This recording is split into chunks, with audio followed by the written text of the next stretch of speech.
اللهم صل على محمد وآل محمد.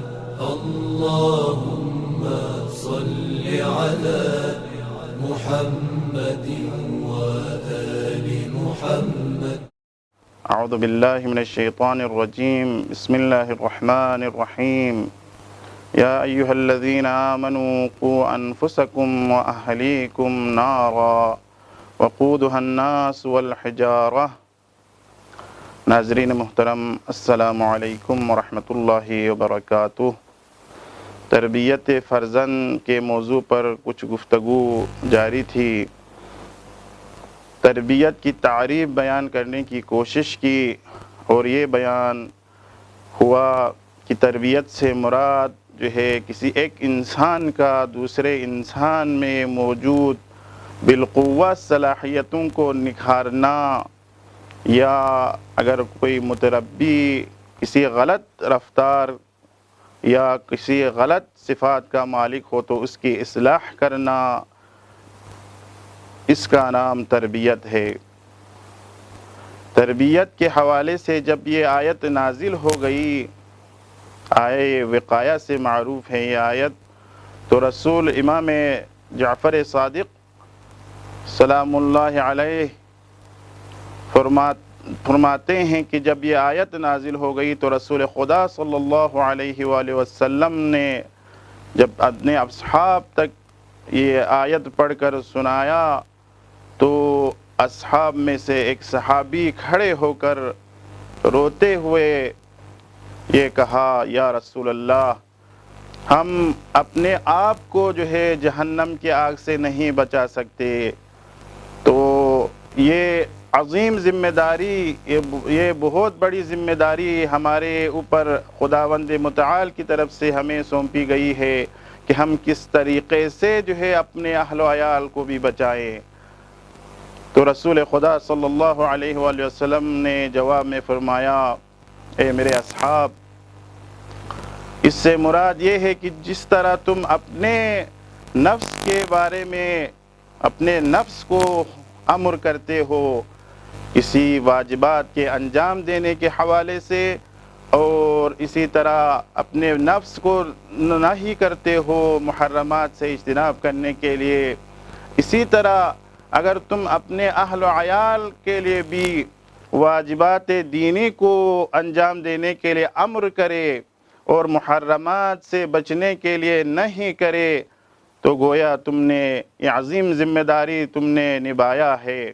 اگر وہ تمہارے اس حکم پر عمل کرے تو وہ گویا جہنم کے اس آگ سے وہ محفوظ رہے ہیں، لیکن اگر وہ تمہارے اس امر کی مخالفت کرے تو گویا تم نے اپنی جو ذمہ داری تمہارے گردن پر ہے وہ ساقط ہو جائے گی. تو تربیت کے مختلف اقسام ہیں. کیوں؟ اس لیے کہ مختلف جہات میں جو ہے مختلف پہلوؤں میں انسان کو جو ہے تربیت کرنے کی ضرورت ہے، کیونکہ انسان جو ہے کئی جہات کا مالک ہیں.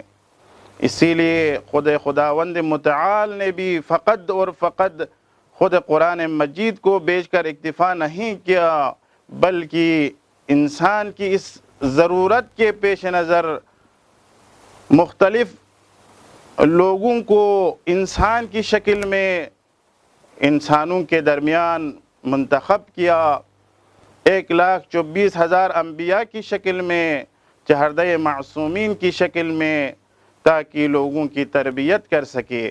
یہ وہ افراد تھے جو انسان کامل کے مصداق تھے.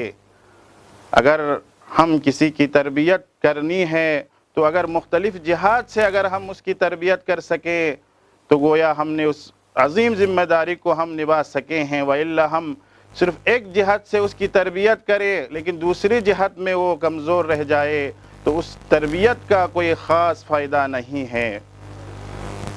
تو تربیت کے اقسام میں سے ایک قسم تربیت اعتقادی ہے. اعتقادی میدان میں آپ نے متربی کی تربیت کرنی ہے، اور اسی طرح عبادت کے میدان میں بھی متربی کے لیے تربیت کی ضرورت ہے. اسی طرح تیسری قسم تربیت جنسی ہیں، تربیت سیاسی ہیں، تربیت اجتماعی ہیں، تربیت اخلاقی ہیں، اور تربیت ہنری ہیں، تربیت اقتصادی ہیں، اور تربیت اجتماعی ہیں۔ ان تمام جہاد میں متربی کے لیے اور ہمارے فرزندوں کے لیے تربیت کی ضرورت ہے۔ اسی لیے معصومین جو انسان کامل ہیں ان تمام جہاد میں نمونہ تھے، آئیڈیل تھے اور اسوہ تھے۔ انشاءاللہ تیسرے جلسے میں ہم تربیت اعتقادی کے حوالے سے کچھ نکات بیان کریں گے۔ دعا کرتے ہیں کہ پاک پروردگارہ اس مقدس مہینے میں ہمیں معارف ناب اسلامی کو سیکھنے سمجھنے کی توفیق عطا فرما۔ والسلام علیکم ورحمۃ اللہ وبرکاتہ۔